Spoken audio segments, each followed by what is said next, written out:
அஸ்ஸலாமு அலைக்கும் வரஹ்மத்துல்லாஹி வபரகாத்துஹு. கண்ணியத்திற்குரிய எல்லாமல்ல அல்லாஹு ஜல்ல ஷானஹு தஆலாவின் நல்லடியார்களே, இஸ்லாம் கூறும் குடும்ப வேலிலே நம்முடைய பிள்ளைகளை, குறிப்பாக பெண் பிள்ளைகளை எந்த அளவுக்கு ஜாக்கிரதையாக நாம் வளர்க்க வேண்டும், கண்காணிக்க வேண்டும் என்பதை காரண காரியங்களோடு நேற்றைய தினம் நம்ம பார்த்தோம். அதுபோக இன்றைக்கு பெண்களுக்கு ஏற்படக்கூடிய இது மாதிரியான பாதிப்புகள், அதாவது காதல் என்ற பெயரில் அவங்க வீட்டை விட்டு வெளியேறி அவங்க திருமணம் செய்து கொண்டு நல்லபடியா இருக்கலாம் என்று போறாங்க இல்லையா, அந்த விளைவுகளை பற்றி ஒரு நிறுவனம், அமெரிக்காவை சேர்ந்த ஒரு நிறுவனமும் இந்தியாவில் இருக்கக்கூடிய RTI இன்டர்நேஷனல்ங்கிற ஒரு நிறுவனமும் சேர்ந்து இந்த குடும்ப வன்முறை இருக்குல்ல, குடும்ப வன்முறைன்னு சொன்னா கல்யாணத்துக்கு பிறகு கணவனால் தொல்லைப்படுத்தப்படுறது, கணவனுடைய சொந்தக்காரங்களால குடும்பத்தால பெண்களுக்கு கொடுமை இழைக்கப்படுறது, இந்த மாதிரி குடும்ப வன்முறையை பற்றி ஒரு ஆய்வு செய்யறாங்க. எந்தெந்த குடும்பங்கள்ல எல்லாம் பெண்கள் வந்து புகார் கொடுத்திருக்கிறாங்க, எனக்கு கொடுமை செய்யப்படுது, குடும்பத்துல செய்யப்படுற கொடுமை, இதை ஆய்வு செய்துட்டு அந்த நிறுவனம் ஒரு ரிப்போர்ட்டை கொடுத்திருக்கிறாங்க. யாரெல்லாம் வந்து பெற்றோர்கள் பார்த்து திருமணம் செய்து வைத்தார்களோ அங்க இருக்கிற குடும்ப வன்முறையை விட அவங்களா தேர்ந்தெடுத்து கொண்டு கல்யாணம் பண்ணாங்கல்ல, அதுல டபுள் மடங்கு இருக்கிறது. அந்த நிறுவனம் சொல்லுகிறது, இதுல வந்து ஒரு 100 பேர் குடும்ப வன்முறைக்கு ஆளா 10% குடும்ப வன்முறை இருக்குன்னு சொன்னா அதுல வந்து 20% இருக்கும். அந்த நம்பர் அவங்க குறிப்பிடல. அதாவது எந்த அளவுக்குன்னா, குடும்பத்துல கல்யாணம் பண்ணி தாய் தகப்பன் பார்த்து அரேஞ்ச் பண்ணி திருமணம் பண்றாங்க இல்லையா, அந்த திருமணங்கள்ல அந்த பெண்கள் வந்து கம்மியா தான் கொடுமைக்கு ஆளாகுறாங்க. ஏன்னா சமூகம் கேட்கும், சமூகத்துல கொஸ்டின் வரும் பயந்து கொண்டு ஒரு அளவுக்கு தான் என்ன செய்யறாங்க, கொடுமை செய்யறாங்க, கொடுமை செய்யாம இருக்கிறாங்க. ஆனா கொடுமை செய்யறவர்களை எடுத்துக்கொண்டீர்களே, ஆனால் காதல்னு சொல்லி கூட்டிட்டு போறாங்க பாருங்க, அந்த குடும்பத்துலதான் அவனுக்குள்ள மனசுல என்ன வந்துருமா சொல்றாங்க. காரணம் என்ன சொல்றாங்கன்னு கேட்டா, இல்ல தாய் தந்தையெல்லாம் விட்டு நம்ம கூப்பிட்டு ஒடியாந்தா இல்ல, இதே மாதிரி இன்னொருத்தவங்க கூப்பிட்டாலும் போயிடும் மனசுல வந்துடும். அவன் அப்போதைக்கு நினைச்சிடறான் அந்த நேரத்துல. அதுக்கப்புறம் மனசுல என்னவாயிரு, அவள் மீது ஒரு சந்தேக கண்ணை வச்சுக்கிட்டே இருப்பான் என்பதை எல்லாம் என்ன செய்யறாங்க, ஆய்வு செய்து இந்த கணவனால வந்து இந்த மாதிரி உள்ளவங்க ஜாஸ்தியா கொடுமைப்படுத்தப்படுறாங்க. அப்ப இந்த கொடுமை இவங்க நினைக்கிறாங்க, நம்மளா விரும்பி ஒண்ணு தேர்ந்தெடுத்து கொண்டால் கொடுமை இல்லாம நம்மளை தாங்குன்னு தாங்குவான் அப்படின்னு நினைத்து கொண்டுதான் பெண்கள் ஏமாந்து போறாங்க. அது இல்லைன்னு சொல்லி ஒரு ஆய்வு ஒன்று பெங்களூரை சேர்ந்த அந்த RTI இன்டர்நேஷனல் நிறுவனமும் அமெரிக்காவை சேர்ந்த ஒரு நிறுவனமும் கூட்டாக அவங்க எல்லாம் இந்த ஆய்வுக்கு எதிராக தான் செய்ய கருத்துல உள்ளவங்க. அவங்க எல்லாம் வந்து என்ன செய்யணும், இஷ்டத்துக்கு விட்டுறணுங்கிற கருத்துல உள்ளவங்க. முஸ்லீம்கள் போய் இதை ஆய்வு செய்யல, பொம்பளையில விட்டுற வேண்டிய காதல் தானே அப்படின்னு சொல்லக்கூடியவங்க தான். அவங்களே அதிர்ச்சி அடையக்கூடிய வகையில ரிசல்ட் வந்திருக்கிறதையும் நம்ம கவனத்துல கொண்டு பெண் குழந்தைகளுக்கு என்ன செய்யணும், நம்ம சேஃப்டியான பாதுகாப்பான வாழ்க்கையை தேர்ந்தெடுத்து கொடுக்க வேண்டும். அதே மாதிரி அவங்களா வாழ்க்கையை தேர்ந்தெடுத்துக் கொள்ளக்கூடிய பெண்களை என்ன செய்யணும், ரொம்ப கவனமா எச்சரிக்கையா இருக்க வேண்டும். ஏன்னு கேட்டா நீதிமன்றங்களும் அவங்களுக்கு துணையா நிக்காது. ஒரு 2 மாதங்களுக்கு முன்னாடி கூட ஒரு கேஸ் வருது டெல்லி ஹைகோர்ட்ல. ஹைகோர்ட்டுகள்ல ஒரு தீர்ப்பளிச்சுட்டாங்கன்னா அது சட்டமாயிருங்க. மற்ற கோர்ட்ல தீர்ப்பளிச்சாங்கன்னா அது அரசியல் சட்டத்துல சேராது. ஆனா ஹைகோர்ட்லயோ சுப்ரீம் கோர்ட்லயோ ஒரு தீர்ப்பளிச்சுட்டாங்கன்னு சொன்னா அந்த தீர்ப்புக்கு அப்புறம் என்னவாயிரும், அதுவும் சட்டம்ங்கிற ஒரு அந்தஸ்து வந்துடும். அதனால அவங்கள வந்து ஜஸ்டிஸ்னு சொல்றாங்க, ஜட்ஜின்னு சொல்லாம. அப்ப ஜஸ்டிஸ் என்னது, அவங்களே சட்டத்தை உருவாக்குறவங்க. அந்த அதிகாரம் யாருக்கு உண்டு, ஹைகோர்ட்ல சுப்ரீம் கோர்ட்ல நீதிபதிகளை வந்து ஜஸ்டிஸ்னு சொல்றாங்க இல்லையா, அந்த அந்தஸ்துல உள்ளதாகும். அப்ப இதான் இனிமே சட்டம். இனிமே என்ன சட்டம், ஒரு பெண்ணு வந்து என்ன செய்யறா, கேஸ் கொடுக்குறா, என்னை வந்து கல்யாணம் பண்றேன்னு கூட்டிட்டு போய் என்னை வந்து கெடுத்து விட்டு இப்ப கல்யாணம் பண்ண மாட்டேங்கிறான், அதனால எனக்கு கல்யாணம் பண்ணி வைக்கிறதுக்கு உத்தரவு போடணும், இதுதான் கேஸ். பொம்பளை என்ன செய்யுது, ஒருத்தனோட ஏமாந்து ஓடி போய்விட்டு கடைசி நம்ம கல்யாணம் பண்ண மாட்டேன்னு கை விட்ட உடனே அந்த பெண்ணு சார்பா என்ன செய்யப்படுறாங்க, கேஸ் கொடுக்குறாங்க. அப்ப டெல்லி ஹைகோர்ட் என்ன பண்ணுது, இதை நல்லா தீர விசாரிச்சுட்டு அழகா உரைக்கிற மாதிரி அவன் கேட்கறான், இது என்ன, யாரை ஏமாத்துறீங்க, இதனுடைய விளைவு உங்களுக்கு தெரியாதா, ஒருத்தன் கல்யாணம் பண்ணிக்கிறேன்னு சொன்னா நீங்க நம்பி போயிடுறதா, அப்ப இதுல பொம்பளைகளுக்கு எந்த பொறுப்புமே இல்லையா. கோர்ட்டு கேட்கிறது, பெண்கள் நீங்க தான் ஜாக்கிரதையா இருந்திருக்கணும், என்ன கல்யாணம் பண்றேன்னு சொன்னா நீங்க போயிருவீங்களா. அப்ப அவன் கேட்கறான், அப்படி கேட்கறான். இந்த விளைவுகளுக்கு நீங்க தான் பொறுப்பேற்றுக் கொள்ளணுமே தவிர அவன் ஆம்பளைங்கிற வகையில் அப்படித்தான் அவன் செய்வான். உனக்கு பாதிப்புனா யாருக்கு பாதிப்பு வருமோ அவர்கள் தான் என்ன செய்யணும், அதுல கவனமாகவும் தங்களை காத்துக் கொள்ளக்கூடிய வகையில் இருக்கணுமே தவிர அவன் சொன்னாங்க இருக்கா நீங்க ஏன் போனீங்க, முதல்ல கல்யாணத்தை பண்ற அப்புறம் பாத்துக்கிறோம்னு சொல்ல வேண்டியதானே என்று என்ன செய்ய கோர்ட்டு கேள்வி எழுப்பியிருக்கு. தில்லி ஹைகோர்ட் என்ன செய்யறது, அந்த வழக்குல கேள்வி எழுப்பி அப்படிலாம் உத்தரவு போட முடியாது, கெடுத்துட்டதுனால கல்யாணம் பண்ணலாம் ஆர்டர் பண்ண இயலாது, நீங்கள் சேர்ந்துதான் கட்டிங்க போங்கன்ட்டான். அப்ப இவன் நினைக்கிறாங்க இந்த கெடுத்துட்டான்னு கம்ப்ளைண்ட் பண்ணி வேற மாதிரி வாழ்க்கையை நம்ம என்ன செய்யலாம், அது நியாயத்தை அடைஞ்சிடலாம் நினைச்சாங்கன்னு சொன்னா அது இனி செல்லாது. இனி அதுக்கு ஆப்போசிட்டாங்க. இப்ப கோர்ட்ல போய் என்ன செய்ய முடியாது, அந்த மாதிரி ஏமாந்த பெண்கள் போலீஸ்ல வேண்டாம் கேச கொடுத்து கொஞ்ச நாளைக்கு ஒரு 3 மாசத்துக்கு அவனை ஜெயில தள்ள முடியும், அது ஒண்ணு செய்ய முடியுமே தவிர நீதிமன்றத்திலிருந்து நம்ம ஆர்டர் வாங்க முடியுமான்னு கேட்டா இதைத்தான் எல்லாரும் இனிமே தீர்ப்பாக்குவோம். இனிமே இதுதான். அதனால பெண்கள் என்ன செய்யணும், ரொம்ப அவங்களா இப்படி ஓடக்கூடிய பெண்களாக இருப்பார்களே ஆனால் ரொம்ப கவனமாக இருந்து கொள்ள வேண்டும். இது ஒரு விஷயம். அதே நேரத்தில் பெற்றோர்களுக்கு இன்னொரு கடமை இருக்கிறது. என்ன கடமை, பெண்கள் அவங்களுடைய வாழ்க்கையை தேர்ந்தெடுக்கிறதுக்கு இஸ்லாத்துல உரிமை வழங்கப்பட்டிருக்கிறது. நபிகள் நாயகம் ஸல்லல்லாஹு அலைஹி வஸல்லம் என்ன செய்யறாங்க, ஒரு பெண்ணை கேட்காம சம்மதம் இல்லாம கல்யாணம் பண்ணி வச்சுட்டாரு. அந்த அம்மா நபிகள் நாயகம் ஸல்லல்லாஹு அலைஹி வஸல்லம் அவங்கள்ட்ட முறையிடுறாங்க, அல்லாஹ்வுடைய தூதரே என் தந்தை என்னுடைய சம்மதம் இல்லாம ஒரு ஆளுக்கு என்னை கல்யாணம் பண்ணி வச்சுட்டாரு. அப்ப நபிகள் நாயகம் ஸல்லல்லாஹு அலைஹி வஸல்லம் என்ன பண்றாங்க, அந்த திருமணத்தை செல்லாது அறிவிக்கிறாங்க, ரத்து செய்யறேன் போ அப்படிங்கிறாங்க. அந்த அம்மா என்ன சொல்லுது, இல்ல ரத்து செய்யறதுக்காக நான் வரல, பெண்களுக்கு தங்கள் வாழ்க்கையை தேர்ந்தெடுக்கிற உரிமை இருக்குது என்பதை உலகத்துக்கு சொல்றதுக்காக தான் அந்த கேள்வியை கேட்டேன், நான் அவருடைய வாழ்ந்துக்கிறேன் அப்படின்னு அந்த அம்மா அந்த கணவனோட வாழுது. ஆனா எதுக்கு இதை கொண்டு வந்திருந்த கேச, பெண்களுடைய சம்மதம் இல்லாம வலுக்கட்டாயமா திருமணம் பண்ண கூடாது என்பதற்காக இது வருகிறது. அதனால பெண்கள் அவங்க ஒருவனை விரும்புகிறார்கள் என்று சொன்னால் அதை நம்ம என்ன செய்யணும், விசாரித்து இஸ்லாமிய நெறிய விட்டு மீறாத வகையில அது அதுக்கு ஏற்றவாறு வகையில் அவனையும் கூப்பிட்டு அவன் தகுதியான ஒரு ஆளா இருந்தா என்ன செய்யணும், குளம் கோத்திரம் இந்த மாதிரிலாம் பார்க்காம என்ன செய்யணும், ஒரு நம்மளே திருமணம் செய்து வைத்தோம்னு சொன்னா நம்முடைய கண்காணிப்பு நம்ம எல்லாம் தட்டி கேட்போங்கிற பயமாவது இருக்கும். இல்லன்னா என்ன செய்வாங்க, அவங்கள ஓடி போய் செஞ்சாங்கன்னா செக்யூரிட்டி இல்லாம போயிடும். அதனால சில பேர் என்ன செய்யறாங்க, இந்த குடும்ப கௌரவம்ங்கிற பேரை வைத்துக் கொண்டு இஸ்லாத்தை விட்டுட்டு போற மாதிரி ஒரு கேஸ் வந்துச்சுன்னா என்ன செய்யணும், அதை மறுக்கலாம். இஸ்லாத்துல அந்த மாதிரி விரும்பக்கூடிய இஸ்லாத்தை விடாத வகையில அதுக்கு ஒரு தகுதியான விரும்பினான்னு சொன்னா அது இப்படி அந்த தெருவில் நீ போய் பொண்ணு எடுக்கிறது, இந்த தெருவில் இப்படி எடுக்கிறது, அவங்க யாரு நம்ம யாரு, அவங்க ஸ்டேட்டஸ் என்ன நம்ம ஸ்டேட்டஸ் என்ன, அவங்களுடைய பொருளாதார வசதி என்ன, நம்ம இந்த மாதிரிலாம் என்ன செய்யறாங்க, பெண்கள் ஆசைப்படக்கூடியதை பெற்றோர்கள் மறுக்கிறாங்க. இதுக்கு மார்க்கத்தில் அனுமதி கிடையாது. பெற்றோர்கள் என்ன செய்யணும், அவங்க ஆசைப்படுறது என்ன செய்யணும், மார்க்கத்துக்கு முரண் இல்ல அப்படின்னா என்ன செய்யணும், நம்ம அதுக்கு நம்மளும் சேர்ந்து ஒத்துழைத்து அவங்களுக்கு ஒரு பாதுகாப்பா இருந்தோம்னு சொன்னா அவங்க வாழ்க்கை என்னவா இருக்கு, சிறப்பாக இருக்கும். நபிகள் நாயகம் ஸல்லல்லாஹு அலைஹி வஸல்லம் என்ன செய்யறாங்கன்னா, கன்னி பெண்ணாக இருந்தாலும் விதவை பெண்ணாக இருந்தாலும் அவர்களிடத்துல சம்மதம் பெறணுங்கிறாங்க. அப்ப சஹாபாக்கள்லாம் கேட்கிறாங்க, விதவையா இருந்தா சம்மதம் வாயினால சொல்லிடுவா, கன்னி பெண் எப்படி சம்மதத்தை சொல்லுவா, வெக்கப்படுவாள அப்படின்னு கேட்ட உடனே இது நுஹா சுமாத்துஹா, மௌனமா இருப்பாள் அதான் சம்மதம் அப்படிங்கிறாங்க. அப்ப கன்னி பெண்கிட்ட கூட என்ன செய்யணுமா, உனக்கு இந்த மாதிரி கல்யாணம் பண்ண போறோம்னு கேட்கணும்.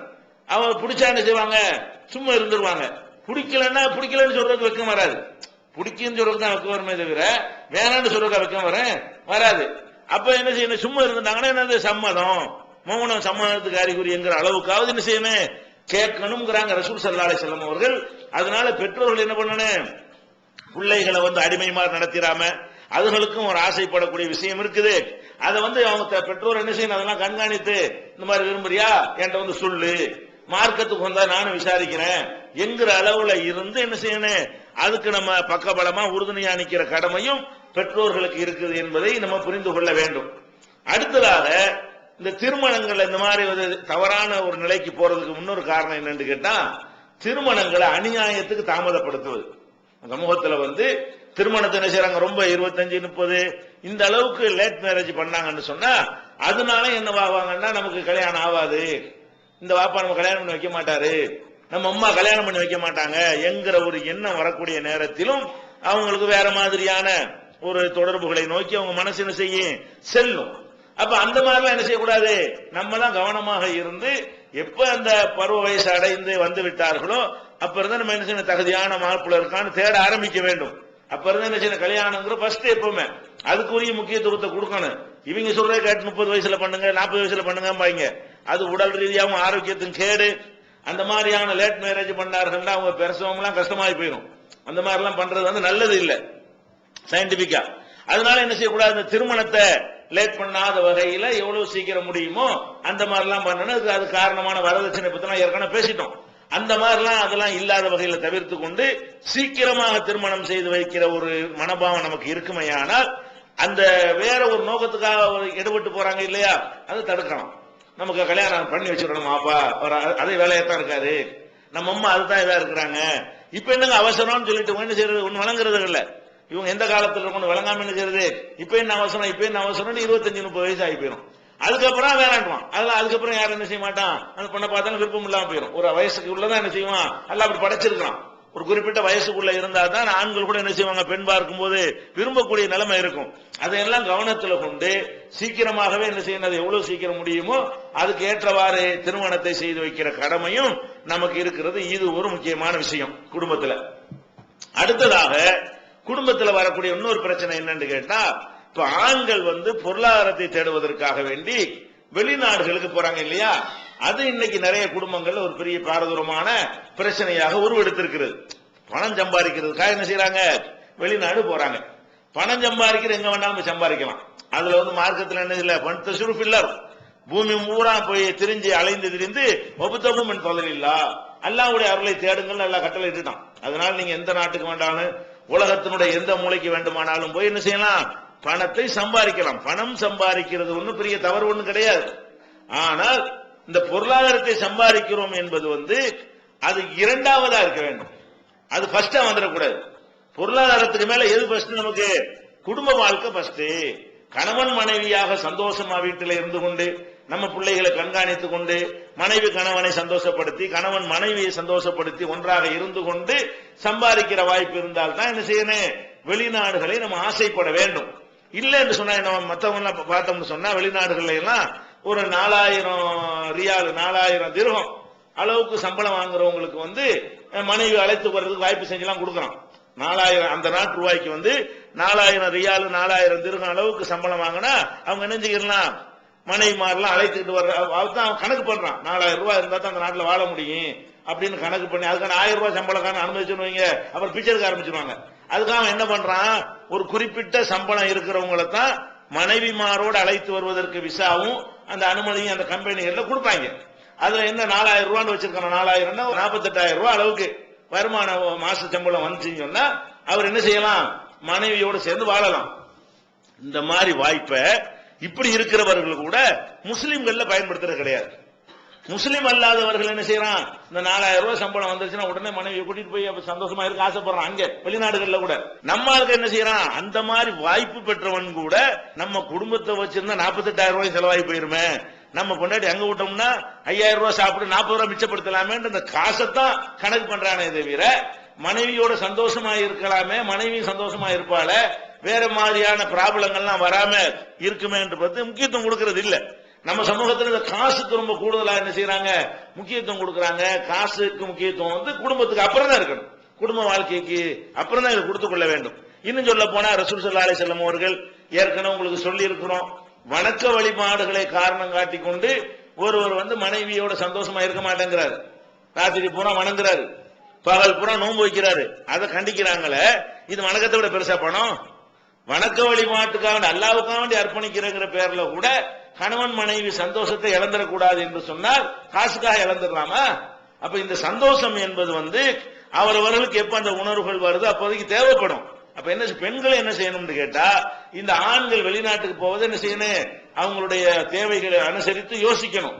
இவர் பாட்டு 2 வருஷம் போயிருவாரு, 2 வருஷத்துக்கு இடையில என்ன இருக்கு, நமக்கு பலவிதமான உணர்வுகள் வரும், அவருக்கும் பலவிதமான உணர்வு வரும். அதனால என்ன சொல்லணும், இந்த ஊர் உலகத்துக்கு நம்ம வாழ வேணாம், நமக்கு வாழுவோம். வெளிநாட்டு போறது காரணம் என்ன, ஊர் உலகத்துக்காக ஊர்ல ஒரு ஸ்டேட்டஸா இருக்குமா, வேற ஒண்ணு இதனால பைசா பண்ணியும் கிடையாது. ஊர் உலகத்துல என்ன செய்யறாங்க, அவங்க மாப்பிள்ளை எங்க இருக்கிற துபாயில இருக்கான பெருமை, இது துபாயில இருக்கிறது என்ன பெருமை, இதுல என்னோட சந்தோஷமா இருக்கிறான்னு சொல்றது என்ன பெருமை, எது சிறுமையோ அது பெருமைன்னு அவங்க நினைக்கிற காரணத்தினால என்ன செய்யறாங்க, அப்படி விரட்டுறாங்க. பெண்களே என்ன செய்யறாங்க, உட்கார்ந்து ஓடுங்க சீக்கிரம், ஊர்ல எல்லாரும் கேட்கறாங்க, அக்கம் பக்கத்துல விசாரிக்கிறாங்க, எப்ப ஓட போறிய என்று சொல்லக்கூடிய அளவுக்கு இது ஒரு மோகம் பைத்தியம் பிடித்து நம்ம அழைக்கிறார்கள். இது நல்லா வழங்கிக் கொள்ள வேண்டும்.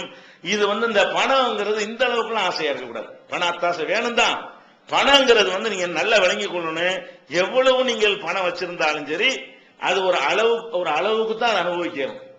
10,000 கோடி ஒருத்தன் வச்சிருக்கான்னு வைங்க, அந்த 10,000 கோடி எப்படி அனுபவிப்பான்? ஒன்னு அனுபவிக்கல. ஒரு அளவு வரைக்கும் என்ன செய்யலாம்? ஒரு கார் வாங்கிக்கலாம், ஒரு 2 கார் வாங்கலாம், கொஞ்சம் ஒரு 5 கார் கூட வாங்கிக்கலாம். 10,000 கார் வாங்கி வைக்கணுமா? வேணாச்சு. 10,000 கோடி இருந்துச்சுன்னு சொன்னா அத்தனை காரை வாங்கி நிப்பாட்ட முடியாது. ஒரு பங்களா 2 பங்களா கட்டிக்கலாம். கோடை வாசஸ்தலத்துல போய் ஒரு பங்களா கட்டிக்கலாம், ஒரு 3 பங்களா கட்டிக்கலாம். அதுக்காண்டு 5,000 பங்களா கட்ட முடியுமா? இல்ல, வெறும் நோட்டா தானே வச்சிருப்பாரு. என்ன நன்மைங்கிறான்? நீங்க கோடி கோடியா சம்பாதிச்சாலும் அது என்னத்துக்கு உன்னை அனுபவிக்க இயலுமா? அது இருக்குதுன்னு உலகத்துக்கு காட்டவாச்சும் இயலுமா? அடுக்கடிக்கணும் கண்ணாடி பெட்டில் வச்சு ரூபாய் இருக்குன்னு காட்ட இயலுமா? எத்தனை ரூபாய் இருந்து மனநோய் தான் இது. இந்த பணத்துல ஏதோ நம்ம அனுபவிக்கிறோமா, சம்பாதிக்கிறோமா, தான தர்மம் செய்யறோமா, ஏதோ ஒரு மற்றவங்களோட கொஞ்சம் வசதியா வாழ்றோமா, அதுக்கு தேவையான அளவுக்கு ஆசைப்படுற வரைக்கும் அதுல ஒரு லாஜிக் இருக்கிறது, அதுல ஒரு அறிவுபூர்வமான ஒரு விஷயம் இருக்கிறது. அதை தாண்டிக்கிட்டு செஞ்சான்னு சொன்னா அவனுக்கே எவ்வளவு இருக்குன்னு தெரியாத அளவுக்கு இருந்தா அந்த பணத்தினால பெருமையும் கூட கிடைக்காது, அந்த பணத்தை கொண்டு அனுபவிக்கவும் இயலாது, அதுல எந்த ஒரு நன்மையுமே கிடையாது. அப்ப இந்த என்ன விளைக்கிறனே, இந்த பணத்துக்கு ஆசைப்படுவது ஒரு வகையான மனநோய் தான். ஒரு அளவுக்கு எது அளவுக்கு நமக்கு தேவையோ அது அளவுக்கு வைத்துக் கொள்ளணுமே தவிர அதுக்கு பின்னாடி திங்கவும் இயலாத, அதை அணியவும் இயலாது, ஒண்ணுமே செய்ய முடியாது. இன்னும் சொல்ல போனா வாரிசுகள் கூட சேராது. இது கள்ள பணம் தானே, அதிகமா பணம் இருந்து அரசாங்கத்துல கேட்பான்னு சொல்லிட்டு அங்க கொஞ்சம் இங்க கொஞ்சம் பினாமி பேர் எல்லாம் போட்டு வச்சிருப்பானுவோம். அவன் பேர்ல ஒரு சொத்தை வாங்காம என்ன செய்வான்? அவனே ஒரு பினாமியா ஒரு பேரை போட்டு வாங்கி வச்சிருப்பான். கடைசியில் பிள்ளை கூட சொல்ல மாட்டானா, அது அவன் வேணும் எடுத்துட்டு போயிருவான். இவன் சம்பாரிச்ச சொத்து பூராவுமே அளவுக்கு அதிகமா இருந்துச்சுன்னு சொன்னா அந்த சொத்துக்கள் எல்லாம் யாருக்கு போயிருது? அவனுடைய பிள்ளைகளுக்கு, பேர பிள்ளைகளுக்கு, முன்னாடி எல்லாம் போய் சேராது. அப்ப அதனால என்ன செய்யணும்? எந்த அளவுக்கு நமக்கு நிர்வாகம் பண்ண முடியுமோ ஆசைப்படணும். அந்த ஆசை ரொம்ப முத்தி போன காரணத்தினாலதான் இந்த வெளிநாட்டு இதை ஆசைப்படுறாங்க. ஆனா என்ன வழங்க மாட்டேங்கிறாங்க? அந்த வெளிநாட்டுல நம்ம இருக்கக்கூடிய நேரத்தில் பலவிதமான உணர்வுகள் நமக்கு வருமே. உங்களுக்கு ஒரு வெளியில ஒரு பெண்ணை பார்த்தீர்களே ஆனால் உடனே வீட்டுக்கு என்ன செய்யுங்க? உங்களுடைய அந்த உணர்வுக்கு வடிகாலை ஏற்படுத்திக் கொள்ளுங்க ரசூலுல்லாஹ் சொன்னாங்களே, இது இவருக்கு செய்ய இயலுமா? வெளிநாட்டில் இருக்கக்கூடிய ஒருத்தர் நினைச்சவங்க அது மாதிரி செய்ய முடியுமான்னு கேட்டாங்க. செய்ய முடியாது. அப்ப என்னத்துக்கு நீங்க வெளிநாட்டுக்கு போறீங்க? அங்க உங்களுக்கு ஆசையே வராது. அப்ப அந்த இடத்துல உணர்வுகள்லாம் வராதா? வருதுன்னா அப்ப என்ன செய்யறது? ஏதாச்சும் ஒரு தவறான ஒரு வழிமுறை தான் அதுக்கு என்ன எந்த மாதிரி வழிமுறை நீங்க தேர்ந்தெடுத்தாலும் அது ஹராமானா தானே இருக்கு. அந்த உணர்வுக்கு வடிகால் மனைவிங்கிற முறையில் அல்லாம வேற எந்த முறையில சேர்ந்தாலும் இப்படி ஒரு ஹராம செஞ்சு விட்டு பணம் சம்பாதிக்கணுமா? ஹராமான வழியில் நம்முடைய உணர்வுகளுக்கு வடிகாலை ஏற்படுத்தி கொண்டு பணம் சம்பாதிக்கிற அவசியமான என்ன செய்யணும்? வெளிநாட்டுக்கு செல்லக்கூடியவர்கள் கவனிக்கணும். அதே மாதிரி பெண்களுக்கு என்ன இருக்குது? வெளிநாட்டுக்கு அனுப்பி விட்டு என்ன செய்யறாங்க? காலம் கட்டு போய் கிடக்கிறது. பலவிதமான ஒரு உணர்வுகள் அவங்களுக்கு வரக்கூடிய நேரத்தில் என்னவாயிரும்? பலர் தடுமாறி போயிடுறாங்க. ஆண் தொடர்பு இல்லாம இருக்கக்கூடிய நேரத்தில் பல பேரும் வர போயிருக்கக்கூடிய நேரத்தில் என்ன செஞ்சிடும்? ஒரு 100ல ஒரு 10 பேர் 5 பேருக்காவது என்ன செய்யும்? இந்த மாதிரியான ஒரு சைத்தான் நுழைஞ்சிட்டான்னு சொன்னா அவங்களும் தடுமாறி போய் அவங்களும் சிலிப்பாகி போகக்கூடிய காட்சியெல்லாம் பார்க்கிறோம். பலவிதமான தப்புகள் சர்வசாதாரணமா வெளிநாட்டுக்கு போறவர்கள் குடும்பங்கள்ல ஒரு கொஞ்சம் கொஞ்சமா அதிகரிச்சுக்கிட்டு இருக்கிறது. அப்ப நம்ம என்ன பண்ணணும்? நம்ம இப்படி வெளிநாட்டுக்கு போற காரணத்தினால நல்ல ஒழுக்கமா நம்ம இருந்த ஒரு பெண் கூட என்ன செய்யறா? தடுமாறுவதற்கு நம்முடைய பயணம் காரணமா அமைஞ்சிருது. நம்ம என்னதான் ஒழுங்கா இருந்தாலும், நம்ம மனைவி என்னதான் ஒழுங்கா இருந்தாலும் சந்தர்ப்பமும் சூழ்நிலையும் அவங்களையும் கெடுத்து, கெட்டவங்க அர்த்தம் கிடையாது, அவங்களையும் அந்த சந்தர்ப்பம் சூழ்நிலை நினைஞ்சிரும் கெடுத்துரும். அதுக்கு நம்ம ஒரு காரணமா இருக்கக்கூடாது என்றெல்லாம் நினைப்பார்களே. ஆனால் கண்டிப்பா யாருக்கு மனைவியை கூட்டிகிட்டு போய் வெளிநாட்டில் இருக்க முடியுமோ இருங்க. யாருக்கு அந்த கெப்பாசிட்டி இல்லையோ கண்டிப்பா நீங்க என்ன செய்யணும்? வெளிநாட்டை விட்டுட்டு முடிச்சுட்டு வந்துட வேண்டியதான். கஞ்சியோ கூழோ குடிச்சுக்கிட்டு என்ன செய்வோம்? இங்க இருக்கலாம். பணம் ஒரு பெரிய மேட்டர் கிடையாது. சாப்பிடுறதுக்கு இந்த நாட்டில் சம்பாதிக்கலாம். பெரிய கோடீஸ்வரன் அவருக்கு வேண்டாம், உங்களுக்கு சம்பாதிக்க முடியாம போகலாமே தவிர இங்க யாரும் பட்னியா, சவுத் ஆப்பிரிக்கா மாதிரி பட்னியா இருக்கிறானுங்க. யாராச்சும் ஒட்டி போய் வாயிரலாம், ஒட்டி போய் யாரும் இந்த நாட்டில் இருக்கானா? அப்படிலாம் பஞ்சம் பசியில சாவுற அளவுக்குலாம் நம்ம நாட்டில் நிலைமை இல்லை. எந்த வேலை அங்க இருந்து எந்த வேலையும் செய்ய நீங்க தயாரா இருக்கிற மாதிரி இங்க இருந்து இருப்பீர்களே. ஆனால் கண்டிப்பா உங்களுக்கு என்ன செய்யும்? இந்த நாட்டில் இருந்து வாழ இயலும். அப்ப என்ன செய்யக்கூடாது? ஊர் உலக அமைவன் எல்லாம் பார்க்கவே செய்யக்கூடாது. பெண்களும் பார்க்க கூடாது, ஆண்களும் பார்க்க கூடாது. என்ன நீங்க நடந்து கொண்டிருக்கிறது? அது வாட்டுக்கு ஒரு ஊரா போறதும் சுத்துறதும் பஸ் ஸ்டாண்ட் சுத்துறதும் அங்கெல்லாம் பாத்தீங்கன்னா இருக்க பெண்கள்லாம் அந்த மாதிரி போயிட்டாங்க. பணம் ஜாஸ்தியா நுழைஞ்ச உடனே கணவன் இருந்து பணம் கொட்டுதா? அப்ப ஒரு ஊர்லயே கடைகள்லாம் இருக்கத்தான் செய்யும். ஒரு சோப்பு வாங்குறதுக்காக எங்க பக்கத்து டவுனுக்கு போவாங்க. அந்த ஊர்ல வாங்கலாம்ல. அந்த ஊர்ல வாங்குறதுக்கு வழி இருந்தா கூட ரூபா 10 ரூபா சோப்பு வாங்குறதுக்காக வேண்டி 20 ரூபா செலவழிச்சு என்ன செய்வாங்க, பக்கத்துல ஒரு டவுனுக்கு போய் சுத்தி பார்த்துட்டு என்ன செய்யறது வர்றது. இந்த மாதிரியான பிரயாணங்கள் என்ன செய்யும், பலவிதமான தீய தொடர்புகளை எல்லாம் ஏற்படுத்தி கொடுத்து பல அசிங்கமான செயல்கள் எல்லாம் என்ன செய்கிறது நடைபெற காட்சியெல்லாம் பார்க்கிறோம். அதுபோக இந்த நவீன காலத்தில் உள்ள சாதனங்கள் இருக்கு இல்லையா, அதை வச்சுக்கிட்டு என்ன செய்ய முடியுது, என்ன வேண்டாலும் பொய் சொல்லிக் கொள்ள முடிகிறது. இப்ப வீட்டுல காணாண்டா என்னவாயிரும், தேடி பதறுவாங்க. போன்ல போட்ட இந்த பக்கத்து வீட்டுல இருக்கான்னு சொல்லிக்கலாம், எந்த ஊர்லயா இருந்துகிட்டு. அது அவங்கள சேஃப்டி பண்ணுவதற்கு எது உதவுது, இந்த நவீன சாதனங்கள். இப்ப செல்போன்லாம் இருக்கிறதுனால லேண்ட்லைன் நினைச்சுருவீங்க, அப்போலாம் லேண்ட்லைன் அடிச்சு பார்ப்பான் புருஷங்காரன், வீட்டுல இருக்கா இல்லைன்னு தெரிஞ்சு போயிடும். அடிச்சா என்ன செய்யும், வீட்டுல இருந்து போய் எடுத்தா கொண்டாட்டி வீட்டுல இருக்கான்னு அர்த்தம், இல்லாட்டி வீட்டுல இல்லைன்னு அர்த்தம். இப்ப என்ன லேண்ட்லைன்கள் செல்போன் தானே, அடிச்சு பார்த்தா என்ன செய்யும், எடுத்துதான் தீரணும். எந்த இடத்துல இருந்தாலும் எந்த டவர்ல இருந்து செக் பண்ண முடியும் அவனுக்கு, அங்க உட்காந்துக்கிட்டு அவன் என்ன செய்வான், அவன் போன் அடிச்சு நம்பிடுவான், இந்த தாங்க இருக்கான், அடுத்த வீட்டுல நிக்கிறேன், பக்கத்து வீட்டுல நிக்கிறேன் அப்படின்னு சொல்லிட்டு என்ன செய்யலாம், அங்க இருந்து மெட்ராஸ்ல கூட நின்று பேசலாம். மெட்ராஸ்ல இருந்துட்டு என்ன செய்யலாம், நான் தஞ்சாவூர்ல இருக்கேன்னு சொல்லலாமா இல்லையா? அப்ப அந்த மாதிரியும் சொல்வதற்கு இந்த சாதனங்கள்லாம் வந்த பிறகு ரொம்ப தப்புகள் அதிகரித்திருக்கிறது. இதெல்லாம் என்ன செய்யணும், நம்ம யோசிக்கணும். பெண்கள் ஒழுக்கமாக இருக்க வேண்டும், ஆண்களும் ஒழுக்கமாக இருக்க வேண்டும் என்று சொன்னால் இந்த வெளிநாட்டு முசிபத்தை என்ன செய்யணும், நம்ம பணம் வருதுங்கிறதுக்காக வேண்டி ஆசைப்படக்கூடாது. ஏதோ கஞ்சிய கூட எப்படி இருந்தாலும் பரவாயில்லை, நம்ம இதுல இருந்து வாழ்ந்துருவோம். யாருக்கு அந்த மனைவி அழைத்துக் கொள்ற அளவுக்கு அல்ல ஒரு வாய்ப்பை தருகிறானோ அந்த மாதிரி சம்பளம் கிடைக்கிறவங்க போங்க, நல்ல அழகா கூட்டிட்டு போய் சந்தோஷமா என்ன செய்யுங்க, சுத்தி பார்த்துட்டு வாங்க. அங்க இன்னொரு நாட்டுல இருந்து நல்ல கல்வி தரம் எல்லாம் கிடைக்கும், நல்லா செய்யுங்க, தப்பு கிடையாது. இதை புரிந்து கொள்ள வேண்டும். இன்னும் சொல்ல போனால் இப்ப என்ன செய்யறாங்க தெரியுமா, எந்த அளவுக்கு நிலைமை ஆயிடுச்சுன்னா, பல ஊர்கள்ல இந்த கண்காணிப்பு கேமராக்கள் வைக்கிற அளவுக்கு ஆயிடுச்சு.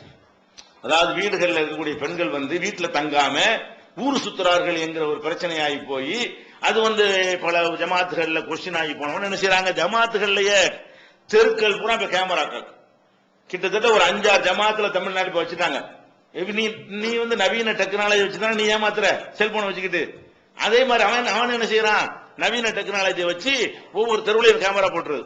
அங்க ஒரு ஸ்டோர் ரூம், சின்ன ஒரு ரூம் 10 ரூம் இருந்தா போதும், அதுல உட்காந்து கண்காணிக்க வேண்டியது. எல்லா தெருவும் இதுல தெரியும், எல்லாம் ரெக்கார்ட் ஆகிட்டு வர இருக்கும். எல்லாமே என்ன செய்யும், ரெக்கார்ட் ஆயிருக்கும். வீட்டுல இருந்து ஒரு ஆளு யாராவது உள்ளுக்கு ஒரு ஆள் போனாலும் உள்ள போறது தெரியும், ஒரு ஆள் இந்த வீட்டுக்குள்ள நுழைகிறாரு. வீட்டுக்குள்ள அளவு கேமரா வைக்க முடியாது ஜமாத்துகள், என்ன தனி மனிதனுடைய பிரைவசியா. வெளியில தெருவுல யாரெல்லாம் வர்றான், திருடுறதுக்கு வருவான், கொலை செய்யறது கூட வருவான், ஊட்டி ஒண்ணு கவனிச்சுட்டு இருப்பான். அப்படி பல மாதிரியா நடந்து பல விஷயங்கள்லாம் நடந்த பிறகு என்ன செய்யறாங்கன்னா, பல ஜமாத்துகள்ல ஒவ்வொரு தெருவுடைய முனைகளையும் கேமரா வைத்து ஒரு 10 தெரு இருந்தா ஒரு 10 கேமரா. கேமரான்னு பெரிய இந்த மாதிரி வீடியோ கேமரா கிடையாது, 1000 ரூபாய்க்கு கேமரா. இந்த கேமரா எவ்வளவு, 1000 ரூபாய் 2000 ரூபாய்க்கு நல்ல தரமான கேமரா, சின்ன கேமரா இருக்கிறதே தெரியாது. அந்த மாதிரி கேமரா அங்க வச்சு விட்டாங்கன்னு சொன்னா, ஒரு கம்ப்யூட்டர் போட்டு விட்டாங்கன்னு வைங்க, 8ஐயும் ஒரே நேரத்தில் பார்க்கலாம். சின்ன சின்னதா என்ன செய்யும், 8 தெருவு உட்கார்ந்து ஒருத்தன் பார்த்துட்டே இருக்கலாம். அது போக எனக்கு இந்த எங்க தெருவுல உள்ளது ஒரு வாரம் ரெக்கார்டு வேணும்னு கேட்டா அந்த ஒரு வாரத்தை எடுத்து கொடுத்து விடலாம். அவன் என்ன செய்வான், வீட்டுல இருந்தேன்னு சொன்னால போடு, இதுல என்ன 27ஆம் தேதி காலை 8 மணிக்கு விட்டு வெளியே போறா, 27 முழுசு வரல, டேட்டு ஓடிக்கிட்டே இருக்கான், அதுல தெரிஞ்சு போயிடும். இப்ப என்ன செய்யறான், எந்த அளவுக்கு ஆச்சுன்னா அந்த அளவுக்கு சந்தேகங்கள் அப்ப ஜமாத்தார்களை வெளிநாட்டில் உள்ள சில பேர் என்ன செய்றாங்க, வற்புறுத்தி அந்த ஊர்கள் அது மாதிரியான கேமராக்கள் போட்டு கண்ட்ரோல் பண்ற அளவுக்கு ஆயிப்போச்சு. ஒரு அளவுக்கு மேல முத்துனவன எந்த டெக்னாலஜியும் கெட்டதுக்கு பயன்படுத்தணுமா நல்லதுக்கு பயன்படுத்தலாம்ல, அவன் நல்லதுக்கு பயன்படுத்தான். இப்ப நீ கெட்டதுக்கு பயன்படுத்துறீல, நாங்க என்ன செய்யறோம், அதை நல்லதுக்கு பயன்படுத்தும். இந்த அளவுக்கு எல்லாம் என்ன செய்யுது, ஒவ்வொரு தெருவும் கண்காணிக்கப்படக்கூடிய அளவுக்கு நன்மைதான் இது. இப்படி இல்லாத ஊர்ல கூட இப்படி செஞ்சிடலாம். இந்த மாதிரி ஒரு கெட்ட எவன் வந்தாலும் வர்றது, அவன் ஆத்த வீட்டுக்குள்ள நுழைஞ்சிடுறது, அவன் பாட்டு 2 மணி நேரம் உள்ள உட்கார்ந்துட்டு வெளியே போறது, அது எல்லாம் அங்க தெரிஞ்சிடும்ல. இவன் ஏன் போகிறான், போய் 2 மணி நேரம் கழிச்சு வெளியே வர்றான், அந்த நேரத்துல யாரு இருந்தா எல்லாத்தையும் செக் பண்ணாங்கன்னு வைங்க. இந்த தப்புகள் நடக்காம ஒரு கண்ட்ரோல் வெளிநாட்டில் இருக்கிற வரைக்கும், வெளிநாட்டில் இருக்கிறது தவிர்த்துக் கொள்ள வேண்டிய ஒரு விஷயம். இந்த மாதிரி எல்லாம் கண்காணிப்பு கேமராக்கள் போடக்கூடிய அளவுக்கு நிலைமை போய்கொண்டிருக்கிறது. ஏன் அந்த நிலை வந்துச்சு, அவ்வளவு சம்பவங்கள் நடக்கிறது, அவ்வளவு புகார்கள் ஜமாத்துகளுக்கு வருது, அவ்வளவு கேஸுகள் போலீஸ்ல இருந்து டிபார்ட்மெண்ட்ல இருந்து என்ன செய்யறாங்க, உங்க ஊர் ஆட்களும் சரியில்லாம இருக்கிறாங்க, பல விதமா நடக்கிறது எல்லாம் கடைசியில இந்த மாதிரியான ஒரு கண்காணிக்கணுங்கிற அளவுக்கு. இன்னும் சொல்ல போனா கொஞ்சம் வசதி வாய்ப்பு உள்ளவனா இருந்தான்னு வைங்க, அவன் வீட்டையே வெளியூர்ல இருந்து கண்காணிக்கலாம்ல. இன்னைக்கு அவன் நினைச்சான்னு சொல்ல நினைக்கிறாங்க, செல்போன் வச்சு நம்ம என்ன பண்ணலாம்னு சொல்லி அவன் தான் வீட்டுல ஒரு கேமரா போட்டுவிட்டு அவன் அமெரிக்காவில் உட்காந்து நினைச்சான், அவன் கம்ப்யூட்டர்ல உட்காந்துக்கிட்டு வீட்டுல உள்ள இருந்து பார்க்கலாம், வீட்டுல யாரு இருக்கா என்ன இருக்கிறா, வீட்டுல இருந்துகிட்டே இல்லைன்னு சொன்னா என்ன செஞ்சேன், இந்த கூப்பிடாது அப்படின்றான். அப்ப அந்த அளவுக்கு எந்த வீட்லயும் நிறுவனங்கள்லாம் நடத்துறாங்க பாருங்களேன். இப்பெல்லாம் என்ன செய்யறோம், வெளியூர்ல உள்ளதை நம்ம இங்க இருந்து நிர்வகிக்கிறோம். நமக்கு ஒரு தொழில் இருக்குன்னு வைங்க, டெல்லியில ஒரு கடை இருக்குன்னு வைங்க, இங்க உட்காந்து நான் பார்த்துட்டு இருக்கணும். இங்க உட்காந்து கேஷியர் என்ன செய்யறாரு, என்ன சர்வர் என்ன செய்யறாரு, எல்லாத்தையும் உட்காந்து என்ன செய்யலாம், இந்த நம்ம இருக்கிற ஊர்ல இருந்துகிட்டே அதை வந்து கண்காணிக்க முடியும். அப்ப வந்து இப்படி எல்லாம் சில பேருக்கு சிந்தனை போகுது. எப்படி நம்மள என்ன செய்யணும், நம்ம வீட்டை கண்காணிக்கணும், ஒரு கேமரா வச்சிட வேண்டியதுதான். அப்ப கேமராவில் உள்ள எல்லாமே ரெக்கார்டாகவும் என்ன செய்வாங்க, எல்லாரும் ஒழுங்கா இருப்பாங்க, அல்லாஹ்வுக்கு பயப்படாட்டாங்க, மனுஷங்க பயப்படுவாங்கல்ல, புருஷனுக்கு பயப்படுவாங்கல்ல.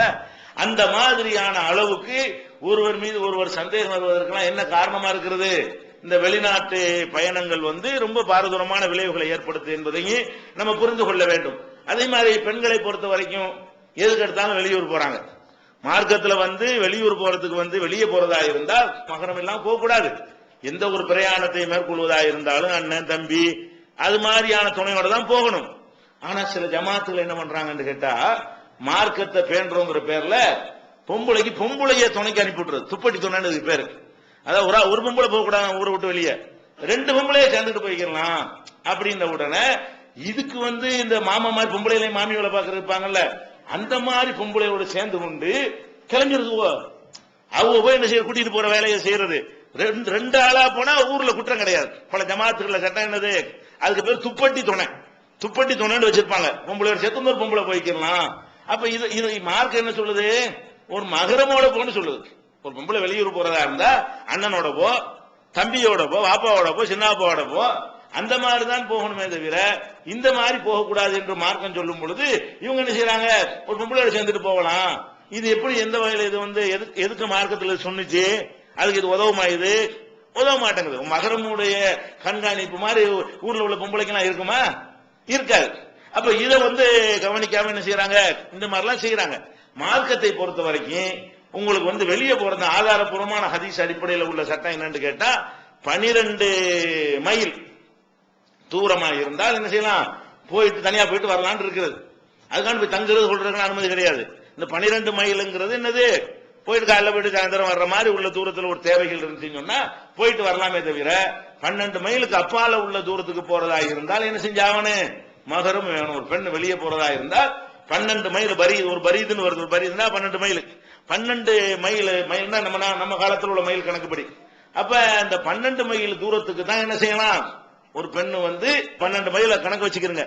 இந்த 12 மைல்னா 18 கிலோமீட்டர் வரும்னு நினைக்கிறேன். இந்த 18 கிலோமீட்டர் தொலைவுல உள்ள தூரத்துக்கு தான் போகலாமே தவிர அதிகமான தூரத்துக்கு அது மாதிரி பிரயாணம் பண்ணக்கூடாது என்பதையும் பெண்கள் என்ன செய்யணும், கவனத்தில் வைத்துக் கொள்ள வேண்டும். இதுல எல்லாம் நம்ம கேர்ஃபுல்லா இருந்து என்ன செய்யணும், காப்பாற்றிக் கொள்ற கடமை இருக்கிறது. இது ஒரு முக்கியமான ஒரு விஷயம். அடுத்த விஷயம் என்னன்னு கேட்டா, குடும்பத்துல முக்கியமான பிரச்சனை என்னன்னு கேட்டா, இந்த பிரச்சனைக்கு அடுத்தபடியாக பொருளாதார பிரச்சனையினாலே நிறைய குடும்பங்கள் வந்து ஒரு நிம்மதியின்மையை அடையக்கூடிய காட்சியை பார்க்கணும். பொருளாதார பிரச்சனை என்று சொன்னா கணவனுடைய போதிய வருமானம் இல்லை. ஒரு குடும்பத்துல எங்க பஞ்சாயத்து வரேன், கணவன்கிட்ட போதுமான குடும்பத்தை நடத்துற அளவுக்கு வருமானம் இல்லைன்னு ஒரு பெண்ணு நினைத்தால், அந்த புருஷன் நினைத்தால், குடும்ப உறுப்பினர்கள் நினைப்பார்களே, ஆனால் அவங்களுடைய எல்லாமே பிரச்சனையாகி போயிடும். அது இப்படி நினைக்கிறது வெளிநாட்டு போறது கூட ஒரு காரணம்னு சொல்லலாம். அப்ப இந்த பொருளாதார ரீதியாக வந்து ஒரு தன்னிறைவு இல்லை என்று நினைக்கக்கூடிய நேரத்தில் அதை வந்து ஒரு பிரச்சனையா ஒரு முஸ்லீம் எடுத்துக்கொள்ள கூடாது.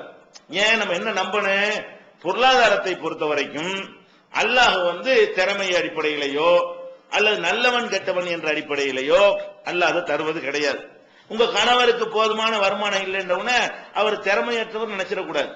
பொருளாதாரத்துக்கும் திறமைக்கு என்ன இல்ல, எந்த விதமான சம்பந்தமும் கிடையாது. நீங்க எத்தனையோ செல்வந்தர்கள் நீங்க பார்க்கலாம், பல பேர் எத்தனையோ வறுமை கோட்டில் இருக்காம பாருங்க, அவனையும் பார்க்கலாம். அவன்லாம் வறுமை கோட்டில் இருக்கிறவன்லாம் பார்த்தா நல்ல ஜீனியஸ் அறிவாளியா இருப்பான். அந்த அறிவை கொண்டு அவனால என்ன செய்ய முடியல, சம்பாதிக்க முடியல. டபுள் டிகிரி ட்ரிபிள் டிகிரி படிச்சவன்லாம் என்ன செய்வான்னு கேட்டா, கைரேக பேர்வல்கிட்ட போய் வேலை செஞ்சுட்டு இருப்பான். அவர் முதலாளியா இருப்பாரு. கை நாட்டு வைக்கக்கூடியவர் என்னவா இருப்பாரு, பெரிய நிறுவனத்துக்கு அதிபரா இருப்பாருங்க. அவருக்கு வேலை செய்யறாங்க யாரா இருப்பாங்க, படித்தவர்களா இருப்பாங்க. அப்ப உன்னுடைய படிப்பை கொண்டு அவர்கிட்ட நீ வந்து வேலைக்காரன போய் இருக்கிற ஒரு முதலாளியா உட்கார்ந்து இருக்காரு. முதலாளி சீட்ல உட்கார்ந்து என்ன படிச்சாரு, என்ன திறமை இருக்கு அவருக்கு, அதெல்லாம் கிடையாது. அதுல என்ன வழங்கணும், ரிஸ்கை பொறுத்த வரைக்கும் இந்த பொருளாதாரத்தினால் உங்க குடும்பத்தில் ஏதாவது குழப்பங்கள் வறுமையானால் நீங்க என்ன நினைச்சுக்கணும், இது வந்து அல்லாஹ் நமக்கு இவ்வளவுதான் விதிச்சிருக்கிறான், இது நம்ம திறமையில இன்னும் சொல்ல போனா இது வந்து அல்லாஹ் நான் ஒருத்தன் இருக்கிறேங்கிறதுக்கு ஆதாரமா இல்ல சொல்லி காட்டுறான். அலம் யரவ் அன்னல்லாஹ யப்சுத்து ரிஸ்க லிமன் யஷாஉ யக்திர், நாடியவர்களுக்கு அல்லாஹ் ரிஸ்கை தருகிறான், நாடியவர்களுக்கு குறைவாக தருகிறான் என்பதை பற்றி நீங்கள் சிந்திக்கவில்லையா? இதுல சிந்திக்கக்கூடிய மக்களுக்கு அத்தாட்சி உள்ளதுன்னு அல்லாஹ் குர்ஆன்ல சொல்றான். அதாவது வறுமையாகவும் செல்வமாகவும் இருக்கிறாங்கல்ல, அதை பத்தி நீங்க சிந்திச்சு பாத்தீங்கன்னா கண்டிப்பா அல்லாஹ் ஒருத்தன் இருக்கான்னு விளங்கிக்கிறீங்க. ஏன் ரொம்ப பெரிய அறிவாளிகள் அந்த காலத்துல எடுத்துக்கிட்டீங்கன்னு சொன்னா இந்த புலவன்கள் புலவன் அறிவாளி அந்த காலத்துல அவனெல்லாம் என்ன செய்வாங்க, எத்தி பிழைக்கிறவனா இருப்பானுங்க. இந்த புலவன் அறிவாளின்னு இருக்கிறவங்க இன்னைக்கு எடுத்துக்கிறீங்களேன், அறிவாளி சொந்த எழுத்தாளன், அந்த படைப்பாளி, அறிவு ஜீவிம்பாங்க. என்னடா அறிவு ஜீவின்னு கொடுக்குற காசுக்கு எழுதுவாங்க. எவ்வளவு காசு கொடுக்குறாங்க அந்த அளவு புகழ்ந்து எழுதுறது, எத்தி பிழைக்கிறது. அவன் என்ன ஆக்கிட்டான்ல, செல்வத்துக்கு அறிவு கொஞ்சம், அந்த அறிவு கொண்டு நீ பணக்காரன போக வேண்டியதானே. இந்த அறிவை கொண்டு என்ன செய்வான், அறிவு இல்லாதவர்களை புகழ்ந்து பாராட்டுவான், புகழ்ந்து கட்டுரை எழுதுவான், புகழ்ந்து கவிதை பாடுவான், புகழ்ந்து மேடையில பேசுவான். இந்த பேசுறவங்க அறிவாளியா தான் இருப்பான். அந்த அறிவை கொண்டு அவனை சம்பாதிக்க எழுதா, சம்பாதிக்க இல்லை. அப்ப நல்லா பாக்குறோம், ரிஸ்க்கு அல்லாஹ் இந்த திறமையை கொண்டு தருவதே இல்லை. யாருக்கு நாடுகிறான்னு தூக்கி அவன் மாதிரி எரிஞ்சு விடுறான்.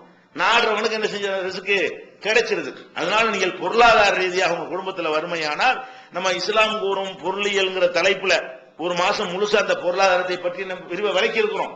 அந்த சட்டத்திட்டங்கள்லாம் அந்த தலைப்பை பார்த்து அது ஒரு மாசம் ரமலான்ல செஞ்சிருக்கிறோம். சென்ற வருடத்திற்கு முந்தைய வருடம் அது சம்பந்தமா விளக்கி இருக்கிறோம். ஆனா இப்போதைக்கு இந்த தலைப்புல சுருக்கமா சொல்றது என்னன்னு கேட்டா, குடும்பத்துல கணவனுடைய சம்பாத்தியம் போதல என்று கணவன் நினைத்தாலோ மனைவி நினைத்தாலோ அதையே பிரச்சனையாக்குனீங்கன்னு வைங்க, நரகமாயிரும். நீங்க என்னன்னு விளங்கிக்கிறன்னு, இந்த பணம் அல்ல வாழ்க்கை. அல்லாஹ் நமக்கு என்னத்தை ரிஸ்க் போட்டிருக்கானோ அதான் கிடைக்கும். இது வேணாண்டு இன்னொன்னு தேர்ந்தெடுத்தாலும் என்ன கிடைக்கும் அல்லாஹ் எழுதினானோ அதை தாண்டி நமக்கு கிடைக்காது.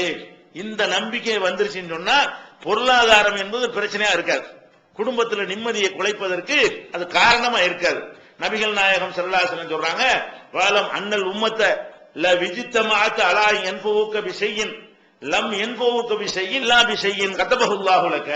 ரசூலுல்லாஹ் சொல்றாங்க, ஒட்டுமொத்த மனிதர்களும் ஒன்றாக திரண்டு உனக்கு ஏதாவது உதவி செய்கிறது என்று அவர்கள் தீர்மானம் செய்வார்களேயானால் அல்லாஹ் உனக்கு ஒன்னு எழுதியிருப்பான, அதை தவிர வேற ஒரு துரும்பு கூட கூடுதல் அவனுக்கு செய்ய முடியாது.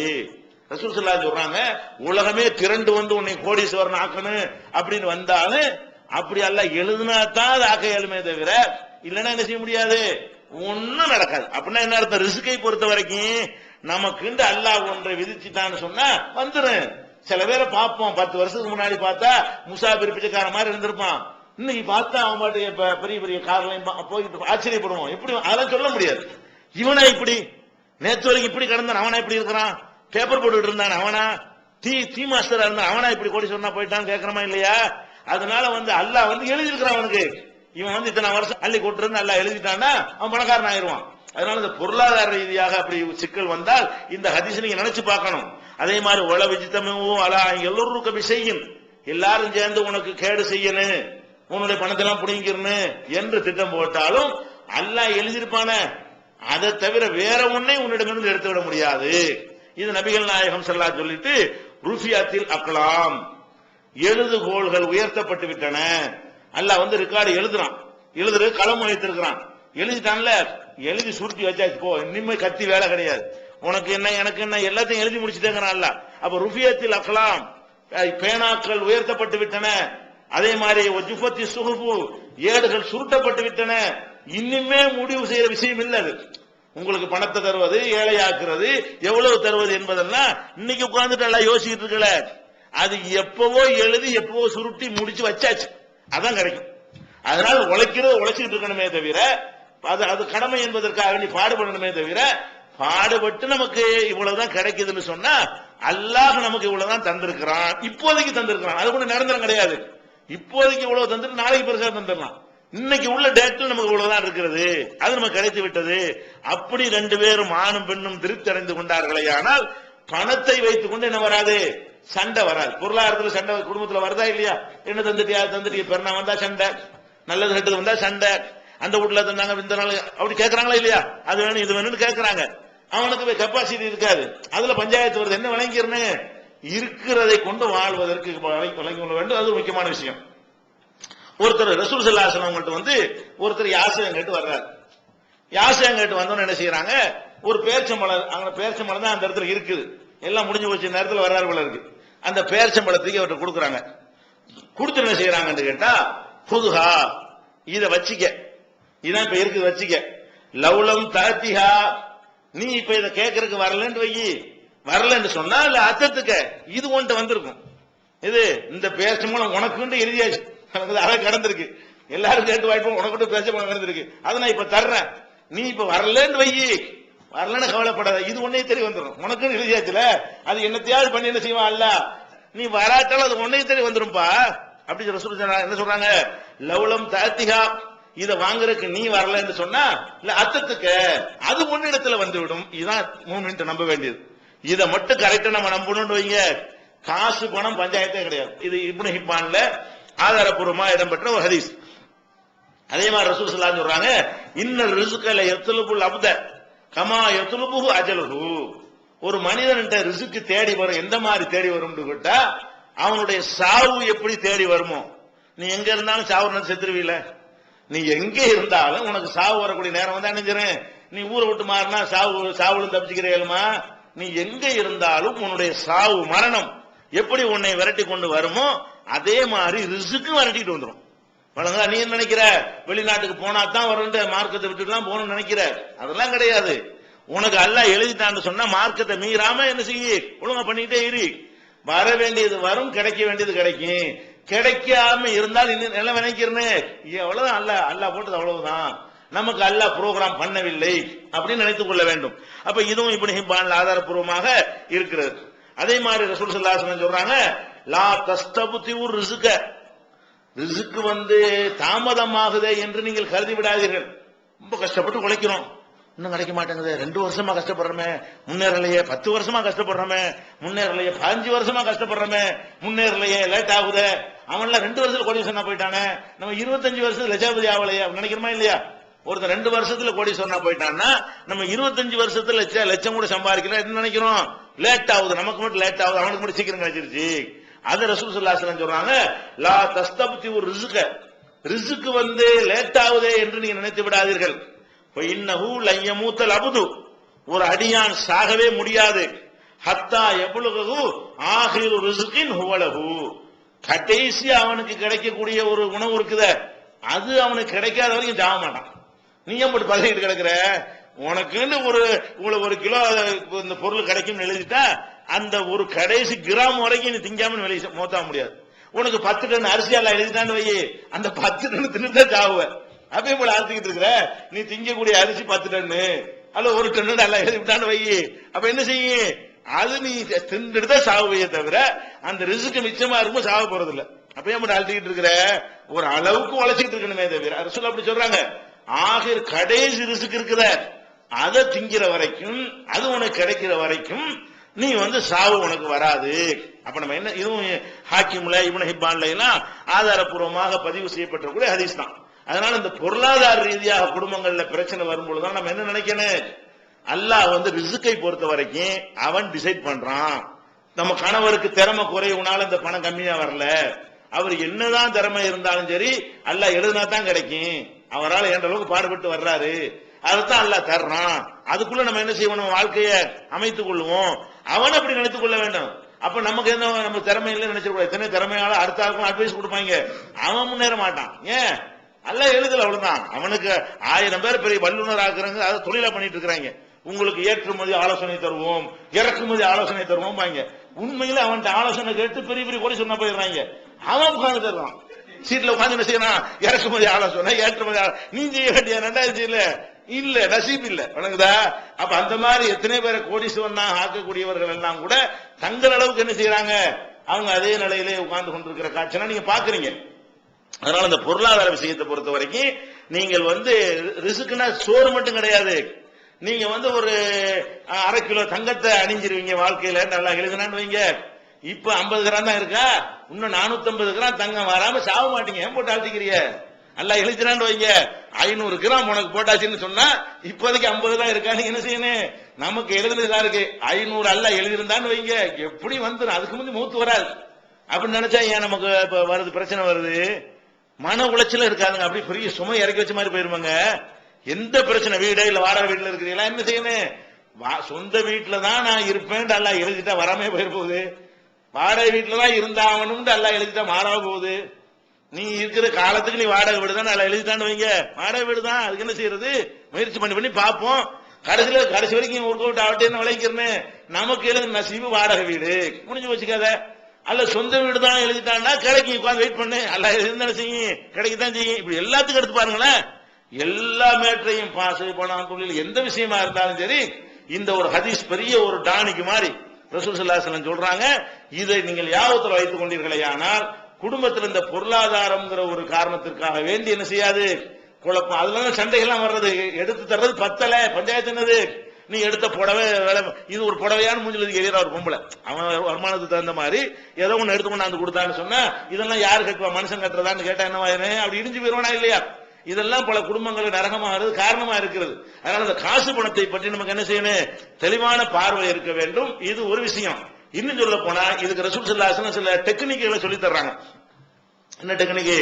இந்த மாதிரி பொருளாதார ரீதியாக பிரச்சனை வரும் பொழுது ஒரு மன உளைச்சல் வராம, ஒரு நிம்மதியை குலைச்சிடாம இருப்பதற்காக வேண்டி தர்ற ஐடியா ஒரு ஐடியா. இந்த ஐடியா இப்ப சொன்னாங்கல்ல, அதாவது அல்லாஹ் நார்ந்து கிடைக்கும், அப்படி உங்களை தேர்த்திக்கிட்டீங்கன்னு சொன்னா பொருளாதார பஞ்சாயத்து இருக்காது. ரெண்டாவது ஒரு வழி சொல்றாங்க, நீங்க எப்போதுமே நீங்க பாத்தீங்கன்னு சொன்னா உங்களுக்கு மேல உள்ளவங்களை நீங்க பாக்குறீங்க, கண்டிப்பா உங்களுக்கு கீழே நிச்சயமா ஆளுக்கு இருப்பாங்க.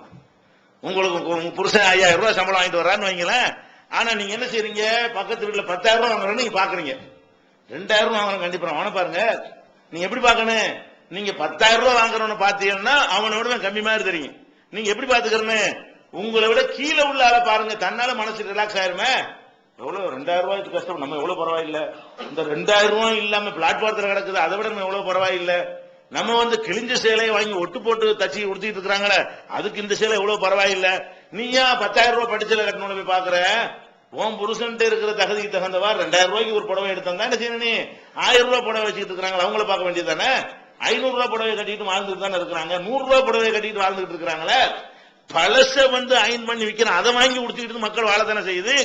நம்ம என்ன செய்யணும், அதை பார்த்துட்டு நல்ல வேலைக்கு இதுக்கு மேல நம்ம நல்லா வச்சிருக்கிறானே, எல்லாருமே நல்லா வச்சுக்கிறான் நினைக்கலாம். நீங்க கடைசியா ஒரே ஒரு தான் நிப்பானுங்கதா, மற்றபடி எல்லாருமே என்ன செய்வான். நீங்க உங்களுக்கு கீழே உள்ளவர்களை மட்டும் பாருங்க. இந்த பஞ்சாயத்து பொருளாதார பஞ்சாயத்து ஒண்ணு அல்லாஹ்வுடைய விதின்னு நம்புங்க, இந்த பொருளாதாரத்தினால உள்ள குழப்பம் தீர்ந்து விடும். ரெண்டாவது என்ன ரசூல் ஸல்லல்லாஹு அலைஹி வஸல்லம் சொல்றாங்க, இதா நலர அஹதுக்கும், உங்கள ஒருவர் பார்க்க நேரிட்டால், இலாமன் ஃபுல்லில அலைஹி ஃபில் மாலி வல் ஹல்கி, காசு பணம் தோற்றம் அதுல எல்லாம் உங்களை விட சிறந்த ஒருத்தரை காண நேர்ந்தால், ஃபுல் யன்துரு இலாமன் ஹு அஸ்ஃபல மின்ஹு, அவனை விட கீழே உள்ளவனை போய் பாத்துரு, மேல உள்ளவனை பார்த்து ஆச்சரியம் வந்தா என்ன செய்யணும், இவனையா நம்ம போய் பார்க்கணும், கீழே பார்ப்போம். கீழே பார்த்தா என்ன, ஆஹா இவனோட நம்ம எவ்வளவு பரவாயில்லையே, இவனோட நம்ம எவ்வளவு மேல இருக்கிறோமே. ஒண்ணும் இல்லாட்டி ரோட்ல நடந்து போ, ரோட்ல படுத்து கிடக்கிற மக்களை பாரு, மழை இருந்தாலும் அங்கதான் படுத்து கிடப்பாங்க, வெயில் இருந்தாலும் அங்கதான் படுத்து கிடப்பாங்க, தாம்பத்தியமே ரோட்ல தான் நடக்கும், ஒண்ணு குளிர் கூட போத்திக்கிறதுக்கு ஒண்ணு இருக்காது, கொசுவுக்கு உனக்கு மேட்டு வேண்டி இருக்கு, பேட்டு வேண்டி இருக்குது, போர்வை வேண்டி இருக்குது, அவனுக்கு என்ன இருக்கு, ரோட்ல படுத்து கிடக்குறான். அப்படி அதை பார்த்தா நம்ம என்ன செய்யணும், எவ்வளவு நல்லா வச்சிருக்கான்ல. ஒரு மழை வந்துருச்சுன்னா அது ராத்திரில தூங்காம இந்த ரோட்ல கிடக்கிற மக்கள் என்ன செய்வாங்க, குன்னிக்கிட்டு கடை ஓரங்களில் உட்கார்ந்து இருப்பாங்களே, அந்த மக்களோட ஒப்பிட்டு பாத்தீங்கன்னா அவன் குடிச்ச கூட எவ்வளவு பெட்ரு, நம்மளை விட அவனோட எவ்வளவு நல்லா இருக்குன்னு நினைக்கணுமா இல்லையா? நமக்கு கீழே மக்கள் இருக்கிறாங்களா இல்லையா? கண்டிப்பா இருக்கிறார்கள். அப்ப என்ன செய்யும் ரசூல் ஸல்லல்லாஹு அலைஹி வஸல்லம் சொல்றாங்க, இது புகாரில 6490 வருது, இதா நலர அஹதுக்கும் இலாமன் ஃபுல்லில அலைஹி, அவனை விட சிறந்த ஒரு நிலையில் இருக்கக்கூடிய ஒருத்தனை காண நேர்ந்தால் அவனை விட கீழே உள்ள உன்னை பார்த்துரு, தன்னால உனக்கு ரிலாக்ஸ் ஆகி போயிடும், பொருளாதாரம் ஒரு பஞ்சாயத்தா இருக்காது. அப்ப எப்போதுமே மேல உள்ள பார்க்கவே செய்யாதீங்க, எந்த காலத்திலும் செய்யாதீங்க. நமக்கு மேல இருக்கிறவர்கள் கம்மியா தான் இருப்பார்கள், உங்களுக்கு கீழே இருப்பவர்கள் நிறைய இருப்பார்கள்.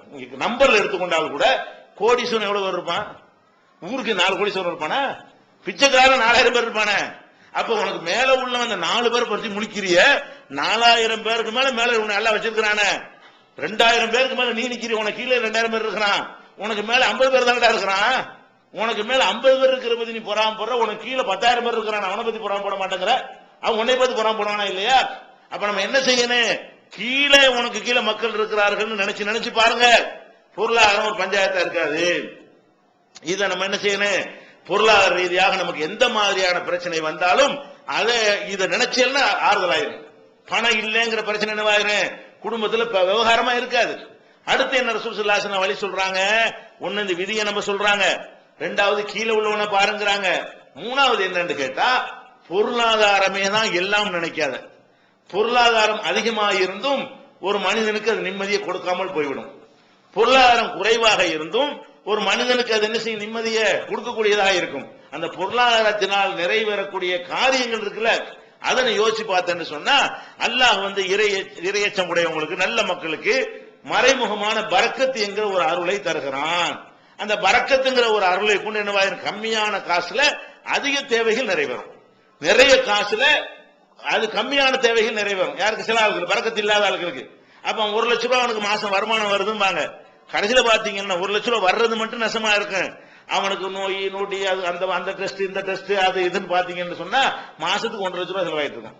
மாசம் 50,000 ரூபாய் கடனா இருக்கும். பறக்கத்துக்கு வர்ற பார்த்தான்னு தெரியும் 1 லட்ச ரூபாய் சம்பளம் அமெரிக்காவில் இருக்காராம் அப்படின்னு பேசிட்டு இருப்பீங்க. அமெரிக்காவில் சம்பாதிச்சுட்டு வந்து இங்க என்ன செய்யும், டாக்டருக்கு போயிட்டே இருக்கும். போதா இல்ல, அந்த மாதிரி எத்தனை பேர் இருக்கிறாங்க. நமக்கு அல்ல 1 லட்சம் தர மாட்டான், 2000 ரூபாய் தருவான். 1500 ரூபாய் சாப்பிட்டு 500 ரூபாய் மிச்சப்படுத்துவோம். எது நல்லது?